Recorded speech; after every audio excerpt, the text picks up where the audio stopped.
Hi, my name is Adam Taylor. I am doing my technical presentation on the gap between virtual reality and the senses.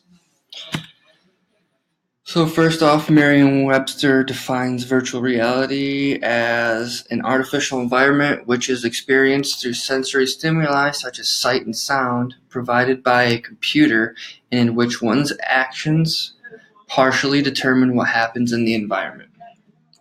The first thing you notice about the definition is sensory stimuli, which is your senses, which is sight, sound, taste, stuff like that. But in the definition, it actually states such as sight and sound. So you know that we're kind of already limited towards things that sight-wise and sound-wise in virtual reality.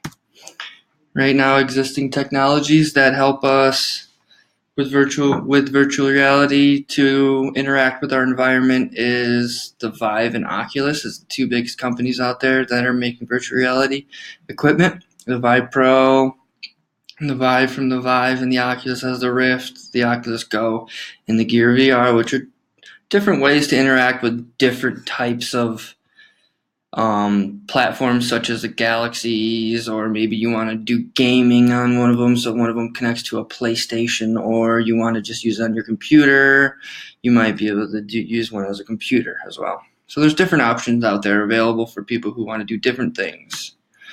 Virtual reality we can use for playing video games, say, or watching 3D movies, or running VR applications such as Google Earth, where you can actually put the goggles on and use your hands to motion the earth and be able to navigate across the Google Earth like that with the virtual reality.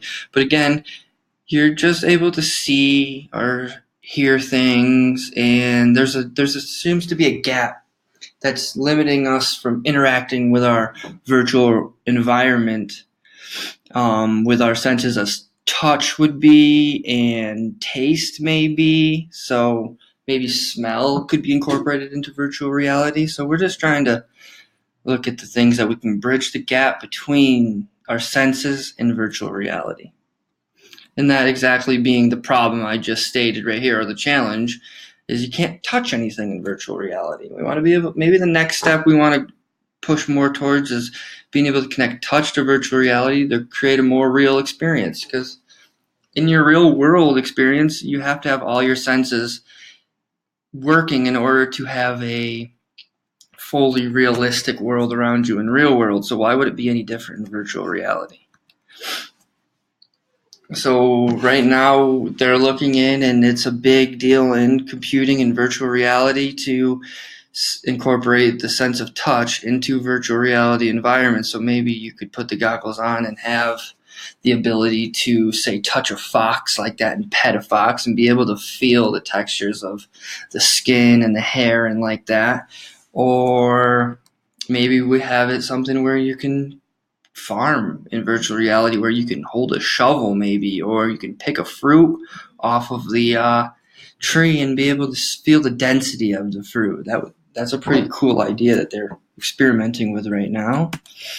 Manus VR is one of the companies that's creating haptic gloves that allow you to move your hands, track your arm positioning, track your hand orientation, so you can there's gyroscopes that can give you more of a sense that there's actually objects there that you're interacting with.